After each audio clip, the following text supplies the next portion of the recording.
Bonjour à tous. Alors aujourd'hui c'est le grand jour, celui qu'on attendait avec impatience depuis 3 semaines. Les éclosions vont commencer.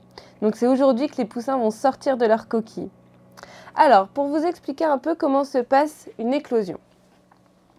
Donc tout d'abord, le poussin naît dans sa coquille avant d'en sortir. Donc il naît, il va percer sa poche d'air et ensuite il va gonfler ses poumons. C'est pour ça qu'on a beaucoup insisté sur l'importance de la poche d'air. Ce n'est qu'ensuite qu'il va commencer le long et le dur travail qui consiste à bêcher sa coquille pour en sortir. Et ça, il va réussir à le faire grâce à ce qu'on appelle un diamant qui est situé au bout de son bec.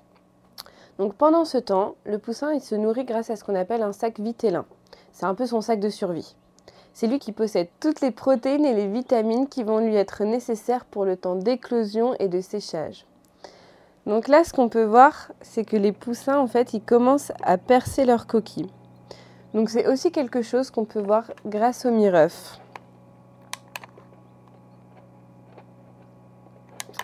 Il est donc temps pour nous de changer les paramètres de la couveuse. Et donc, pour faciliter le travail au poussin, on va transformer la couveuse en éclosoir.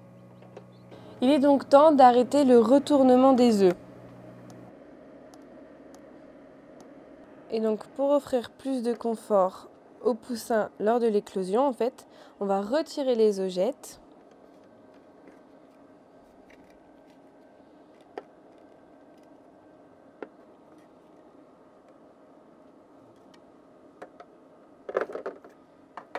Alors, afin d'éviter que la membrane ne se dessèche et qu'elle colle au poussin, et pour hydrater le poussin pendant le travail, ce qu'on va faire, c'est qu'on va augmenter le taux d'humidité à plus de 60%. Si vous n'avez pas ça, regardez, vous avez des bacs à eau ici dans le fond de la couveuse que vous pouvez remplir d'eau et c'est ce qui va permettre d'hydrater les œufs. Il est important de bien laisser au poussin le temps d'éclore. Ensuite, laissez-les au minimum entre 12 et 24 heures dans la couveuse afin qu'ils puissent sécher avec une température de 35 degrés.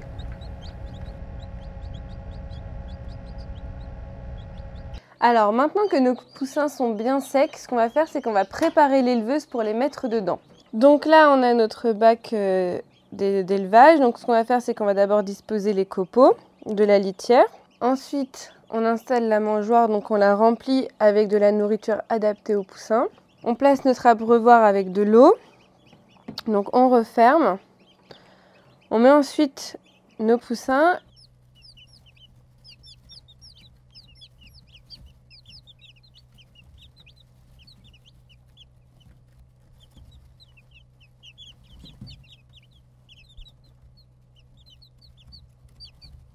Et enfin, on installe l'éleveuse avec la lampe chauffante qui va permettre de les chauffer.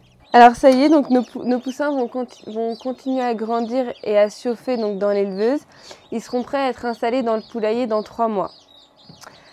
Et bien ça y est, notre série sur l'incubation est maintenant terminée. Merci à tous de nous avoir suivis pendant ces 3 semaines.